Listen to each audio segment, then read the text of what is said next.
Hey Luke, Scott from Hey guys. Hello. Good to meet you. How you doing? Yeah, good. You're very sharply dressed Thanks as well. so much. Like, everyone's got good suits. Aren't they? I should be I know. making notes about all these great suits.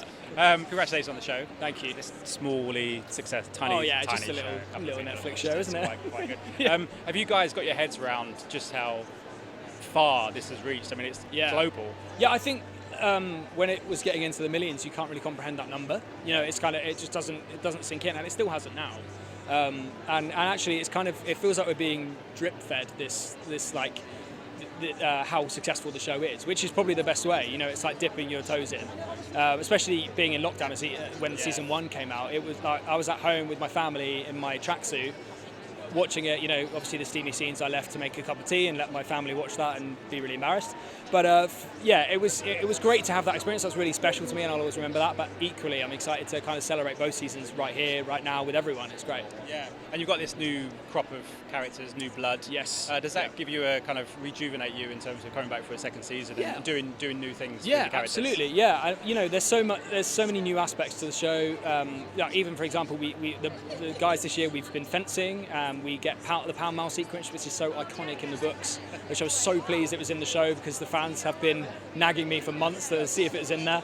But yeah, welcoming new cast members was just such a joy, and it gave us a real fresh load of energy, and particularly to welcome them into the Bridgerton family itself. You know, it really and they slotted in like a glove. Honestly, from day one, it was like we'd been I think Ruth said, who plays Mama Bridgerton, she said from day one it feels like you've always been here. It was like odd almost. So yeah, it was great to welcome new cast members. And how did you find the evolution of your character? Because we've seen him develop in season 1, and now in season 2 we get to see a different side of him. Yeah, absolutely. Have you enjoyed that part of it? Yeah, I really have. And actually, what I was so pleased about it's such a curveball, and that's what I love about the writing of this show, is that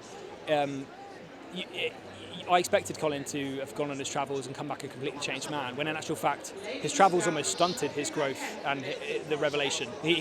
Nothing actually happened. He experienced a few nice flowers and he got a nice tan and some interesting facial hair, but other than that, he's been consumed by the scandal of last year. He's the only one that hasn't moved on. So it's really nice for him to come back and sort of address those demons that are still in the closet, and then you know, hopefully he's looking towards new pursuits, maybe less romantic pursuits, but something to give him a bit more purpose, I guess. Yeah. And it's also just a final question. It's rare as you get the confidence shown in your show by the studio, or in this case Netflix. Yeah. It must be great knowing that you're going back, because sometimes you might get cut off and might absolutely. Go back. Yeah. Well, there was the thought of that. You know, once we were confirmed for season 3 and 4, I knew I'd be back at some point. But when I found out in episode 8 of season 1 that Colin was off travelling, I thought, that's me for a year. Will I be back? So when I read the second script and I realised that Colin returns, I was really excited, and it also meant that I was going to have some really cool stuff to shoot, which was even more. It wasn't just that he subtly came in; he boldly comes in the front door and is ready to go. So yeah, it was great. I wish you all the best tonight. Thanks so much. Thanks so much. Pleasure. Ladies and gentlemen, you're watching Hey You Guys! Hey You Guys, huh? Hey You Guys. Is that from the Goonies? It is indeed, yes. Nice. Hey You Guys!